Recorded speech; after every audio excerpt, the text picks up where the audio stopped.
Welcome to Bamboo Brook Outdoor Education Center, a facility of the Morris County Park Commission. Located on over 600 acres, Bamboo Brook was home of William and Martha Brooks Hutchinson from 1911 to 1959. The gardens have been restored to the site's 1940s appearance and are listed on the National and State Register of Historic Places.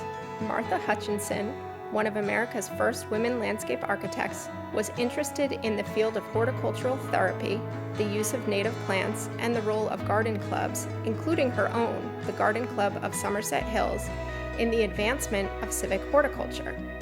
Hutchinson designed the gardens of over a dozen estates in Massachusetts, New York, and New Jersey. Martha Hutchinson was one of 7 founding members of the Women's Land Army of America during World War I. Her experience with a group of farmerettes at her New Jersey home convinced her of the impact landscape architects could have socially, economically, and ecologically. Believing that good gardens could bring about positive social change, Martha Hutchinson campaigned for the beautification of American streetscape and town. Martha had a passion for gardening and set herself on a path to pursue a career as a landscape architect, despite it being a male-dominated field where women's participation was actively discouraged. In 1899, she entered MIT's landscape architecture program, which was one of 2 schools in the country that offered this program. In 1911, Martha and her husband, William Anderson Hutchinson, purchased property which had been a rundown peach orchard, renaming it Murchison Farm.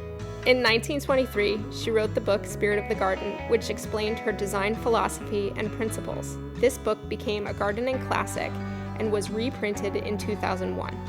Murchison Farm became a workshop for Martha to practice, study, and experiment with new landscape ideas. Her design blurred the distinction between the purely decorative garden and the working farm. She understood the importance of incorporating native plants into the landscape long before it became popular. She believed that a landscape without water was a travesty. Using natural topography and water sources, she created beautiful water features. Through Martha's evolving social and ecological design practices and in her public lectures, writing, and advocacy through the Garden Club of America, we are able to tell the story of how Murchison Farm and landscape design was able to empower women and pave the way for ecofeminism as a practice not realized until 1970. We hope you enjoyed a glimpse into what makes Martha Brooks Hutchinson so important to landscape architecture. Please check morrisparks.net for upcoming programs and to plan your visit to Bamboo Brook Education Center.